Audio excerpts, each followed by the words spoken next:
बच्चों के बार बार मांग करने के पश्चात कुछ अनछुए उलझे प्रश्नों को लेकर के एक वीडियो बनाने का मौका मिला हुआ है और इस वीडियो के माध्यम से दिया क्रोआ कौन था, जर्मेनिया का चित्र किसने बनाया, क्या था जर्मेनिया, मारियान क्या था, मारियान का चित्र बनाया किसने, जैसे प्रश्नों के गुत्थी को सुलझाते हुए पूर्ववंश के शासक की कुछ कार्य शैली को बताते हुए उनकी वंशावली के बारे में, साथ ही साथ ब्रिटेन में कब राजतंत्र की शक्तियां संसद में चली गई और ऐसी स्थिति में कौन वहां पर गद्दी पर बैठता है, कौन शानदार क्रांति के बाद गद्दी ब्रिटेन की संभालता है और कौन पद से हटता है, ये भी देखेंगे। और इसके साथ साथ नेपोलियन को भी थोड़ा देखेंगे, क्योंकि कभी कभी बहुत बड़ी कंफ्यूजन आती है। नेपोलियन बोनापार्ट अर्थात नेपोलियन प्रथम के बाद जिसका भी नाम सामने आता है वो नेपोलियन तृतीय होता है, आखिरकार नेपोलियन द्वितीय कहाँ गया। इन सब उलझे सुलझे प्रश्नों को लेकर के हम आपके सामने आते हैं और इसी के साथ जब हम वीडियो को शुरुआत करते हैं तो एक बार सभी बच्चों को जय हिंद। आगे देखते हैं दिया क्रोआ कौन था। तो दिया क्रोआ का नाम इतिहास में प्रसिद्ध है, फ्रांस के इतिहास में प्रसिद्ध है और फ्रांस के इतिहास में इसलिए प्रसिद्ध माना जाता है क्योंकि 1830 की जो जुलाई क्रांति हुई थी, उस जुलाई की क्रांति के पश्चात उस जुलाई की क्रांति में जिस एक नए रूप नए अंदाज में एक नए क्रांति का मोड़ दिया गया था वो था रोमांटिक आंदोलन। और रोमांटिक आंदोलन का प्रतिपादक दिया क्रोआ को माना जाता है। इसने अपनी पेंटिंग के माध्यम से, अपने चित्रों के माध्यम से इस व्यक्ति ने एक नई रूपरेखा गढ़ी, एक नई भूमिका में आंदोलन को चलाया जो लोगों को काफ़ी प्रभावित किया। इसलिए दिया क्रोआ का नाम इतिहास में काफ़ी प्रसिद्ध हो जाता है। दूसरी बात आती है हम लोगों के सामने जो बच्चों ने बार बार पूछी थी, आखिरकार बूर्बो वंश है क्या सर? बूर्बो वंश क्या है, ये भी एक उलझा हुआ प्रश्न है। आपको याद होना चाहिए कि जब बात आती है बूर्बो वंश की तो हमारे सामने उत्तर आता है कि फ्रांस में बूर्बो वंश से पहले एक वंश था कैप्टियन राजवंश। कैप्टियन राजवंश के लोग पेरिस में शासन कर रहे थे और जब वो लोग पेरिस, तो ऐसे समय में वहाँ पर एक नई शाखा जो शाही शाखा होती, देखिए शाही शाखा वह बनती थी जो चाचा भतीजे, राजा के रिश्तेदार होते थे, चाचा भतीजा होते थे, मतलब उनके करीबी लोगों के द्वारा एक नई शाखा के रूप में स्थापित वंश होता था। तो बूर्बो वंश स्थापित हुआ लगभग 1272, 13वीं शताब्दी की बात आती है। 13वीं शताब्दी 1272 ईस्वी में यह स्थापित होता है और इस बूर्बो वंश की एक शाखा आगे चल करके ओरियनसन वंश के नाम से जानी जाती है। आपको याद होगा कि जब लुई गद्दी पे बैठते हैं, जैसे आपने कभी सुना होगा लुई प्रथम सर नहीं मिलता है, लुई द्वितीय सर नहीं मिलता है, लुई 9 नहीं मिलता है, लुई 10 नहीं मिलता है, 4, 5 नहीं मिलता है, सीधे हम 14, 15, 16, 17, नाट 17, 18 के बारे में ही जानते हैं। तो आज जानना होगा, आज अपने आप को पहचानना होगा। आज के बाद कोई प्रश्न नहीं खड़ा होगा क्योंकि ये वीडियो बहुत ही महत्वपूर्ण है। आप जानते हैं कि लुई की जो वंशावली चली थी तो उस वंशावली में पहले ये लोग नवेरे के क्षेत्र में, नवेरे कहाँ था, नवेरे का जो क्षेत्र था वो फ्रांस और स्पेन के बीच में बिस्के की खाड़ी का जो क्षेत्र था, उस बिस्के की खाड़ी के क्षेत्र के आसपास का क्षेत्र नवेरे का क्षेत्र बोला जाता था। बहुत बड़ा क्षेत्र था वो और वहाँ पर ये लोग अपने आप को धीरे धीरे शासन कर रहे थे। पेरिस में कैप्टियाल वंश चल रहा था और वहाँ पर नवेरे राजवंश के लोग अपने आप को शासन के रूप में देखते थे। धीरे धीरे बूर्बो वंश का प्रभाव पेरिस में बढ़ने लगा और एक समय ऐसा आया जिसका राजा बना फ्रांस का हेनरी चतुर्थ। ध्यान रखना, हेनरी चतुर्थ। हेनरी तृतीय के नाम से नवेरे का राजा था। नवेरे का राजा हेनरी तृतीय फ्रांस का राजा बनता है। कब बनता है? 1589 ईस्वी में बनता है और यह हेनरी चतुर्थ के नाम से फ्रांस की गद्दी पर बैठता है। ये नोटेड है पॉइंट। यही ऐसा समय था जब नवेरे का राजा बन जाता है फ्रांस का राजा। और आगे चलता है हेनरी का पुत्र, हेनरी चतुर्थ का पुत्र।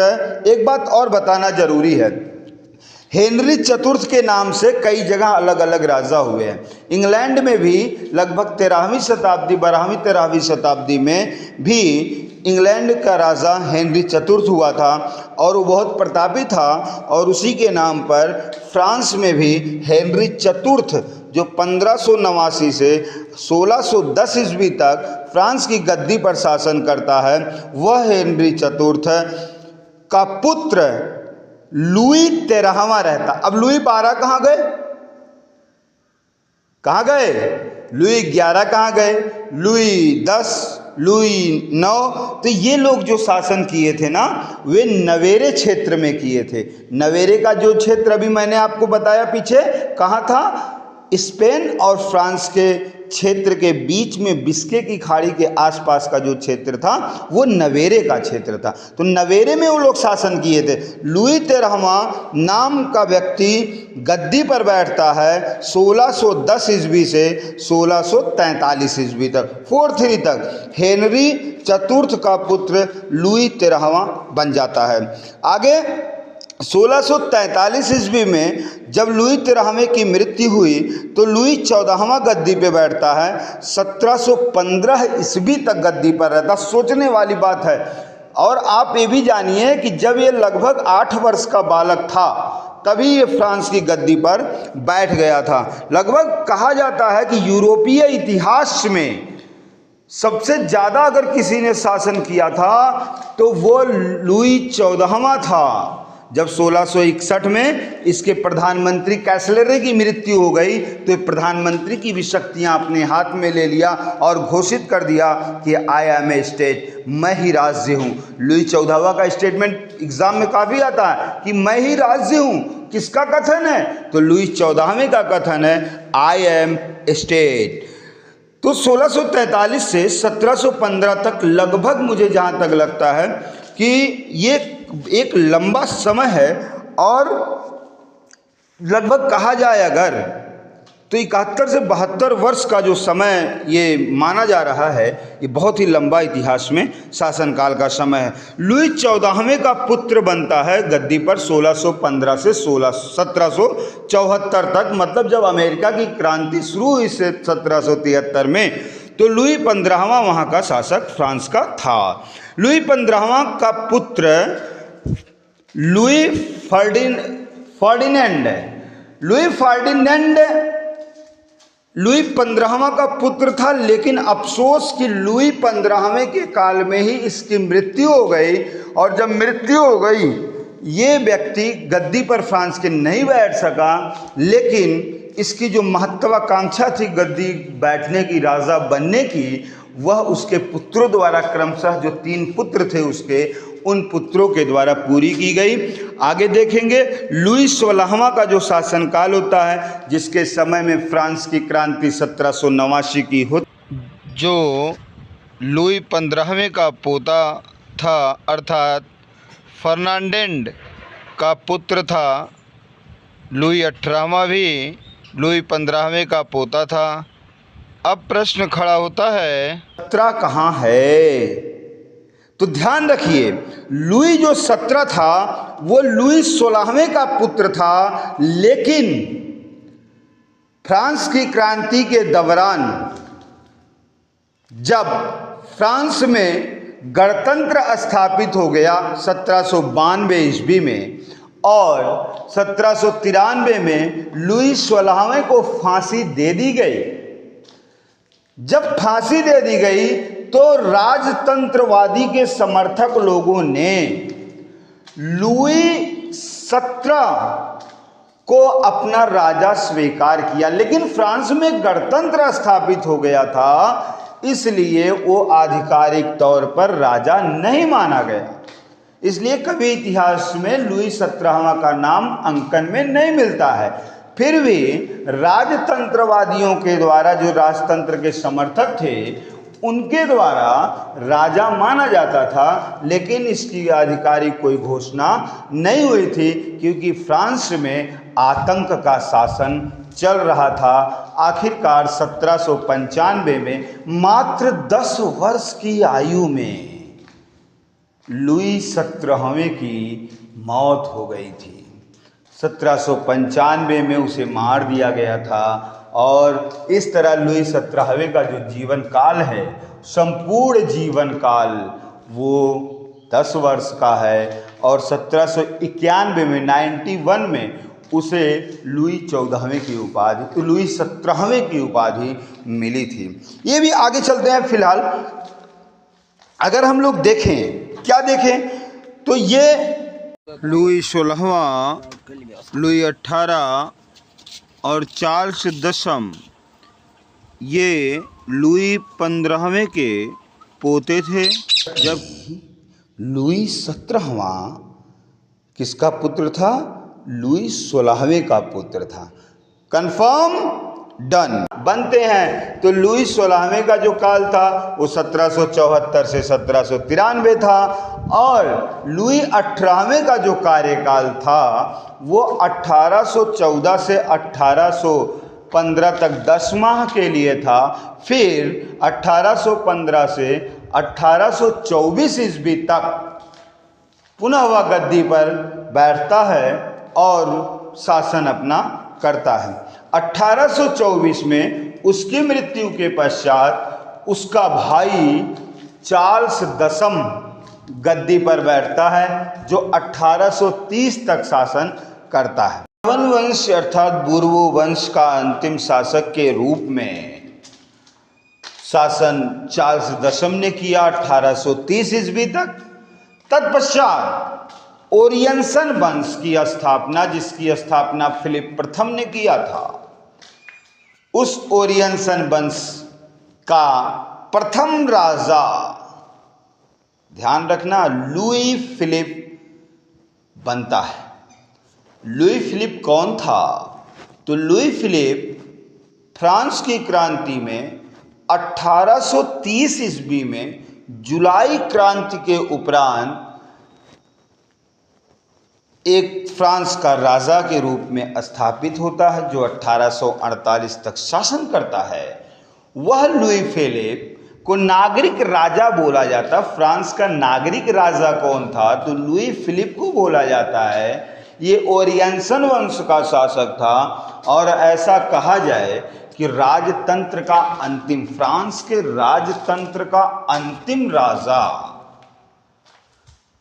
तो लुई फिलिप का नाम आता है, जो 1848 की क्रांति तक, 1830 से 1848 की क्रांति तक शासन करता है। यह फ्रांस के राजतंत्र के अंतिम शासक के रूप में फ्रांस में गद्दी पर बैठता है। इसके बाद वहाँ पर नेपोलियन तृतीय का उदय होता है, जो 1852 तक फ्रांस के राष्ट्रपति के रूप में, और अंततः 52 से लेकर के 70 तक, 1870 तक फ्रांस का द्वितीय सम्राट के रूप में अपने आप को स्थापित करता है नेपोलियन तृतीय। तो फ्रांस में लुई फिलिप जो था वो ओरियनसन वंश का शासक था, और ओरियनसन वंश शाखा थी बर्बान वंश की, अर्थात बूर्बो वंश की एक शाखा थी। तो इस तरह से अगर हमने देखा तो शायद बहुत कुछ क्लियर हुआ होगा। अब हम लोग एक दूसरी तरफ रास्ते पे चलते हैं, वो है नेपोलियन बोनापार्ट। नेपोलियन बोनापार्ट और नेपोलियन तृतीय में संबंध की अगर हम बात करें तो आपको याद होगा कि नेपोलियन के पिता का नाम कार्लो बोनापार्ट और रोमानेलिया माता का नाम था। इन दोनों के द्वारा नेपोलियन को लेकर के 8 पुत्र और पुत्रियां, मतलब 8 लोगों का जन्म हुआ, उसमें दूसरे नंबर पर नेपोलियन था, जोसेफ सबसे बड़ा था, और 5वें नंबर पर एक व्यक्ति था जिसका नाम था लुई बोनापार्ट। तो लुई बोनापार्ट मैं इसलिए इन लोगों का नाम ले रहा हूँ क्योंकि यही फेमस है इसमें। जब 1789 की क्रांति हुई फ्रांस में, उसके बाद जिस महामानव का उदय हो रहा है वो महामानव नेपोलियन बोनापार्ट था। 1792 में तूरलो बंदरगाह पर जो विरोध हुआ, विद्रोह हुआ, उसको दबाने का काम नेपोलियन बोनापार्ट को दिया गया और नेपोलियन बोनापार्ट ने बखूबी अपना परिचय सेना के रूप में दिया। उसकी फ्रांस में वाहवाही हुई। जब 1795 में पेरिस में विद्रोह हुआ तो डायरेक्टरी के निर्देशन में पेरिस के विद्रोह को भी तितर बितर समाप्त किया नेपोलियन बोनापार्ट ने, और आगे चल करके नेपोलियन बोनापार्ट ने डायरेक्टर्स की संबंधित बर्रा जो एक व्यक्ति था उसकी दोस्त या फ्रेंड बोल सकते हैं, जोसेफा विधवा थी, कुलीन वर्ग से संबंधित थी, उनसे शादी किया और अंततः इटली अभियान, मिस्र अभियान, ऑस्ट्रिया से औरंग का 1801 में युद्ध करना, 1804 में नेपोलियन संहिता लागू करना, 1799 में प्रथम कौंसल बनना जैसी घटनाएं, और 1804 में 2 दिसंबर के दिन अपने आप को फ्रांस का प्रथम सम्राट घोषित करना, 5 में इटली का शासक घोषित करना, 6 में जर्मन संघ, 1806 में जर्मन परिसंघ जिसको हम लोग कह सकते हैं जर्मन राइन संघ की स्थापना किया, पवित्र रोमन साम्राज्य को समाप्त किया, और आगे चल करके 1805 में ट्राफलगर का युद्ध करना, 1807 में रूस से युद्ध करना, 1807-8 में स्पेन से युद्ध करना, फिर ऑस्ट्रिया प्रसा से युद्ध करना, लगातार युद्ध करते रहना। इसके युद्ध नीति से ब्रिटेन के तत्कालीन जो प्रधानमंत्री थे विलियम पिट लॉरेंस साहब ने कहा था कि 10 वर्ष के लिए यूरोप का मानचित्र मोड़ कर रख दिया जाए, इसकी अब कोई ज़रूरत अभी 10 साल के लिए नहीं है। मेटरनिक ने तो यहाँ तक कह दिया था नेपोलियन से कि अरे तुम क्या कर रहे हो, आज तुम्हारे चरणों में पूरा यूरोप महाद्वीप है कि देश आपके चरणों में है, फिर तुम बार बार युद्ध क्यों कर रहे हो।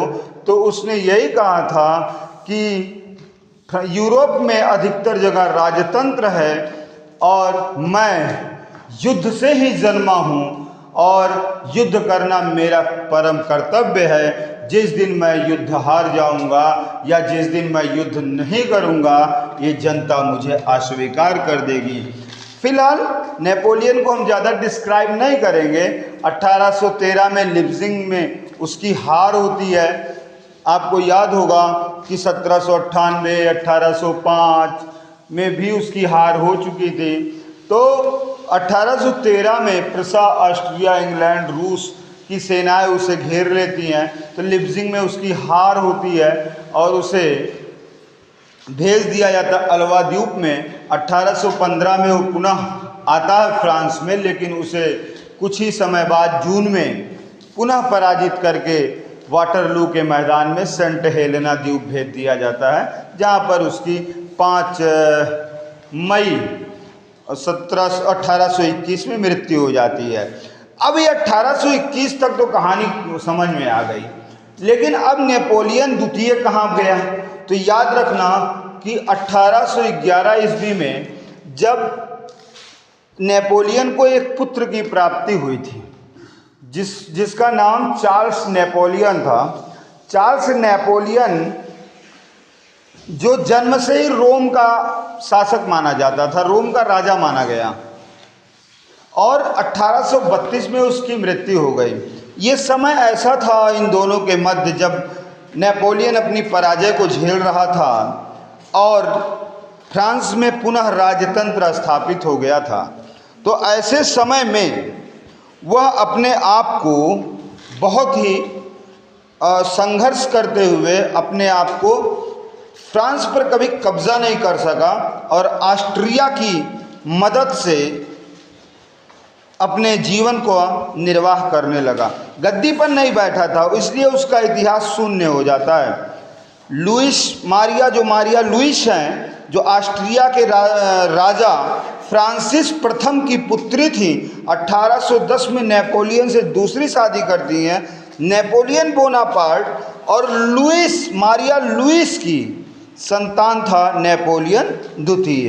अब बात आती है नेपोलियन तृतीय कहाँ से आ गया, क्योंकि नेपोलियन द्वितीय की शादी ही नहीं हो पाई, नेपोलियन द्वितीय का लड़का ही नहीं हुआ।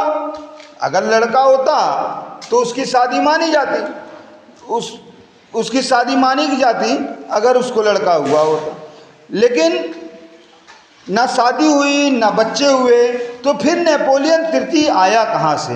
तो याद रखना, मैंने अभी नाम लिया था कि लुई नेपोलियन कार्लो बोनापार्ट का पांचवा लड़का। उस पांचवें लड़के का, लुई बोनापार्ट का लड़का था नेपोलियन तृतीय, जो आगे चल कर के 1848 में उदारवादियों की जब फ्रांस में क्रांति हुई थी, तो उस क्रांति के दौरान अपने आप को राष्ट्रपति फ्रांस का घोषित किया और 52 में अपने आप को फ्रांस का दूसरा सम्राट घोषित किया। मैं आशा करता हूं आप इन दोनों टॉपिक को अच्छे से समझ गए होंगे। अब ब्रिटेन में राजतंत्र का संसद की तरफ अधिकार जाना, तो आप देखेंगे कि संसद की तरफ जो अधिकार उसके गए थे वो 1688 ईस्वी में गौरवपूर्ण क्रांति से गए थे। क्यों गए थे, ये भी सोचने वाली बात है कि कैथोलिक धर्म को स्टुअर्ट वंश का शासक जेम्स द्वितीय बढ़ा रहा था, कह रहा था कि मैं कैथोलिक धर्म को आगे ले जाऊंगा, प्रोटेस्टेंट धर्म को दबा रहा था। जबकि मैरी और जो उसके स्वयं की पुत्री थी और उसका स्वयं का दामाद, खास करके पुत्र भी था एक प्रकार से लेकिन चचेरा था, तो ऐसे समय में विलियम जो तृतीय था और मैरी जो समर्थन कर रहे थे प्रोटेस्टेंट धर्म का और ये कैथोलिक धर्म को बढ़ावा दे रहा था, ऐसे समय में शाही परिवार के लोग जेम्स द्वितीय से नाराज हो गए और रातों रात उसे इंग्लैंड छोड़ने के लिए मजबूर कर दिया। अंत में विलियम तृतीय और मैरी गद्दी पर बैठ गए। इस तरह से इतिहास में इस क्रांति को शानदार क्रांति के नाम से जाना जाता है। अब एक चीज़ और कि फ्रांसीसी कलाकार जो जॉन जैक्स डेवियर ने 1775 में मैरियान का चित्र बनाया था, जो आगे चल के स्वतंत्रता, समानता और बंधुत्व की भावना को प्रसारित करने में महत्वपूर्ण मदद देता, नारी शक्ति का प्रदर्शन करती है। और 1834 से 36 के मध्य में आपको याद होगा जर्मनी में जर्मेनिया नामक एक महिला का रूपक, शक्तिशाली महिला को प्रदर्शित किया गया, और उस चित्र को बनाने वाला फिलिप बीट था। फिलिप बीट ने जो है जर्मेनिया का चित्र बनाया था। 1790 91-92 के आसपास जब फ्रांस की क्रांति चल रही थी, तो 1792 ईस्वी में फ्रांस ने ऑस्ट्रिया और प्रसा के ऊपर अटैक भी किया था। बहुत अंदर की बात है, और इस अटैक को उसने इसलिए किया कि इसने क्रांतिकारियों का समर्थन किया होगा या कर रहा है। 1793 में फ्रांस की सेना ने इंग्लैंड और स्पेन से भी युद्ध किया था। उनको भी लग रहा था कि ऐसा कुछ मदद ये लोग कर रहे हैं क्रांतिकारियों का, लेकिन इसका कोई फल या प्रतिफल नहीं निकला। तो मैं आशा करता हूं कि इस वीडियो के माध्यम से आपके कंक्लूजन्स जो आप बार बार पूछ रहे थे, समझना चाह रहे थे, वो आपके सामने आ चुके होंगे उसके उत्तर। अगर अभी भी कहीं कोई त्रुटि, कोई समस्या दिख रही है तो आप उसे पुनः पूछ सकते हैं। और जिससे आगे दूसरा